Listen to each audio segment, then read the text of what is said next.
มาสงขะพ่อแม่พี่น้องเขากูก้นขามาสงขะเขาจากคู่เมืองหลีอยู่เมืองเชียงใหม่เมืองไทยไล่เอาข้อแล้วข่าวอัน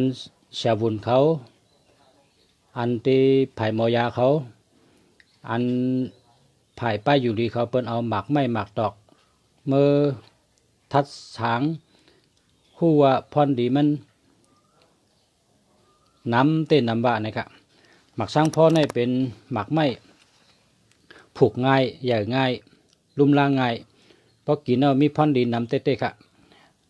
มันอยู่ในเมืองใต้เขามีกุฏิค่ะพี่น้องเมืองใต้เขา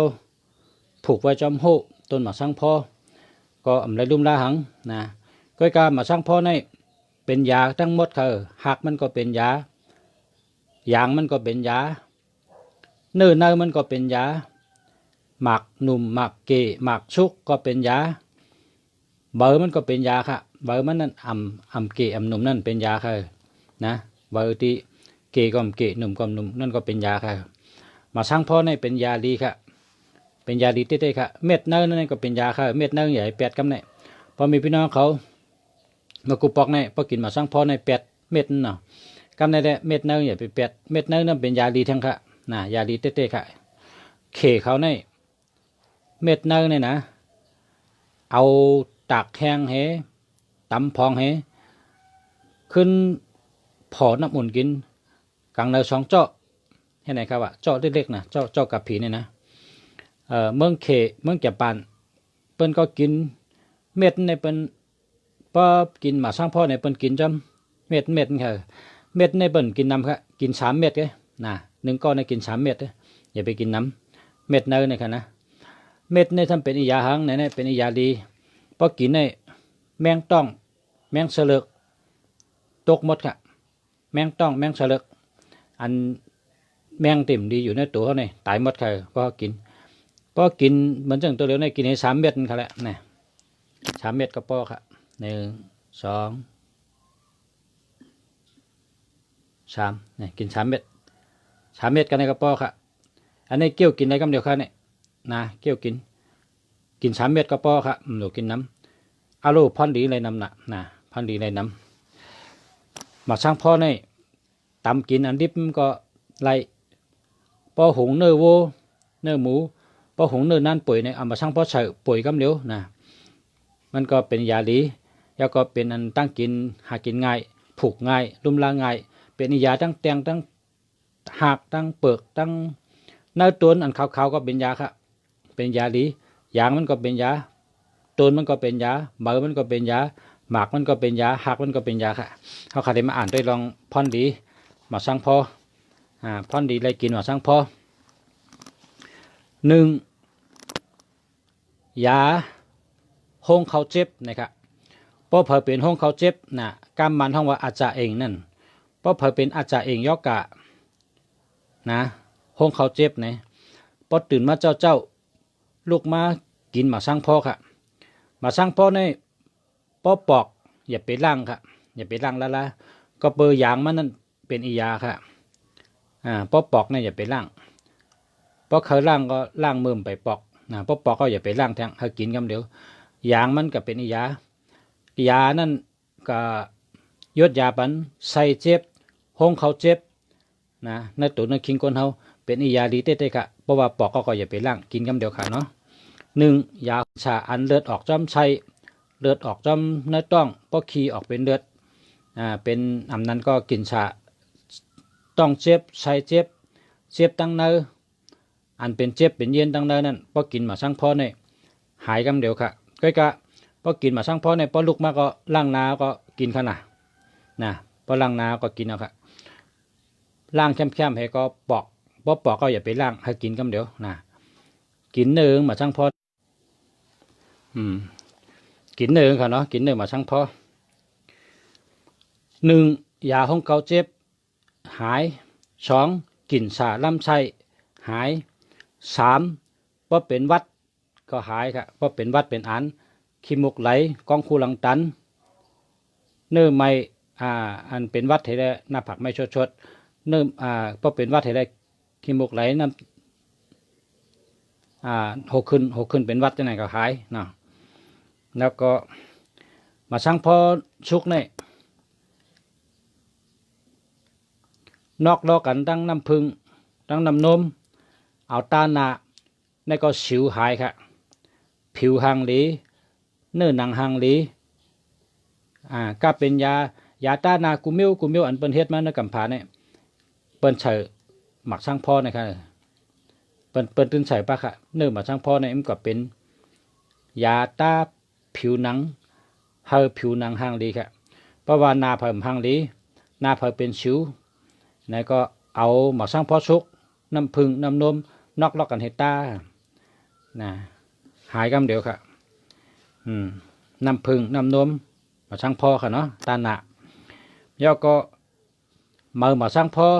ที่อันอ่ำเกอ่ำหนุ่มนั่นเอามาต้มสัก7 ไว้ก็ได้9 ไว้ก็ได้พอต้มให้น้ำมันแห้งครึ่งหนึ่งอันกึดครึ่งหนึ่งก็กินในก็เป็นยากินสาหายแล้วก็ออกตุ่มออกบ่มเป็นหมักเป็นก้อนจะในก็หายค่ะมาช่างพออ่ำหนุ่มอ่ำเกนั่นค่ะนะเอามาต้มใส่เนื้อหม้อล่างแคมเอาต้มใส่เนื้อหม้อ7 ไว้ก็ได้9 ไว้ก็ได้พอตัวมันก็ให้น้ำแห้งครึ่งหนึ่งอันกึดครึ่งหนึ่งก็ ทองให้กินกันนะแล้วก็ข้อที่6ก็ว่ามาช่างพออันอ่ำเกอ่ำหนุ่มนั่นเอามาต้มกินยากินสาหายค่ะข้อที่7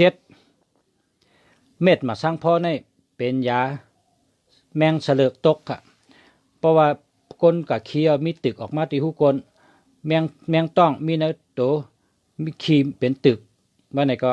กินเม็ดมาช่างพอนี่ค่ะกินจังไหนค่ะกินอันดิบๆจังไหนเกี่ยวกินเกี่ยวกินใน3 เม็ดป้อมไปเกี่ยวอะไรก็ตำให้ตำเดียวตำอ่อนก็นอกน้ำกินก็เสลือกยอกกะแมงต้องนั้นตกกับคำเดียวค่ะนะข้อที่8หมักช่างพออันชุกในค่ะนะป้อปอกเย้าในวีบหมักผ้าใส่นะป้อวีบหมักผ้าใส่ในเสียก็กินเนี่ยเป็นยาวิตามินค่ะวิตามิน A วิตามิน B วิตามิน G วิตามินเต็ม100%ค่ะวิตามินเต็มโหปากเต็มค่ะโหปาก%น่ะ เพราะว่าหมักช่างพ่อชุกตั้งน้ำพึ่งเนี่ยจะหมักช่างพ่อชุกตั้งน้ำหมักพาในใส่จำกันให้กินเนี่ยเป็นยาวิตามินค่ะแคมหรือวิตามินอันเป็นเฮ็ดขาย อันเป็นเฮ็ดขายนั่นเป็นป้องไว้ถึงอันนี้เขาให้กินอันเมื่อชดเนี่ยหลีหรือเปิ้นค่ะเพราะว่าใครกินยาวิตามินนี่ก็หมักช่างพ่อชุกและตั้งปอกเจ้าก็วิบหมักพาใส่ให้กินผิวหนังหางหลีเขียวเฮาหลีเขียวห่ำขึ้นค่อนเขียวเฮาหลีหลุบเฮาหลีย่อก็อันเหือกเข้าเลือดจะในก็หายนะเขียวขึ้นเขียวมวยจะในก็หายนะเฮ็ดให้หลุบหลีเขียวดีครับ วิตามินเนี่ยนะ ข้อที่9หมักช่างพ่อกินในตั้งต้น ตั้งหักตั้งเมยค่ะหมักช่างพ่อในกินได้ข้อที่9เนี่ยนะกินในตั้งต้นตั้งหักแล้วก็มาช่างพ่อได้เพราะว่าหุงเนื้อวัวหุงเนื้อหมูเพราะมันให้เจียวป่วยก็เอามาช่างพ่อใส่ให้หุงมันเจียวป่วยค่ะข้อที่11ได้หมักช่างพ่อในกินออกออลีค่ะงานดีปีงานดีงานพายปีงานพายออกออลีไปวนดีเป็นคนรักแหลมค่ะเพราะกินมาช่างพ่อย่อก็โหเจอดีค่ะเป็นคนพอมีโรคย่อกะโหเจอฉัน5ตกเจอง่ายย่อกะโหเจอเตือนปึกแห้งโหเจอมี5จะไหนก็กินมาช่างพ่อเนี่ย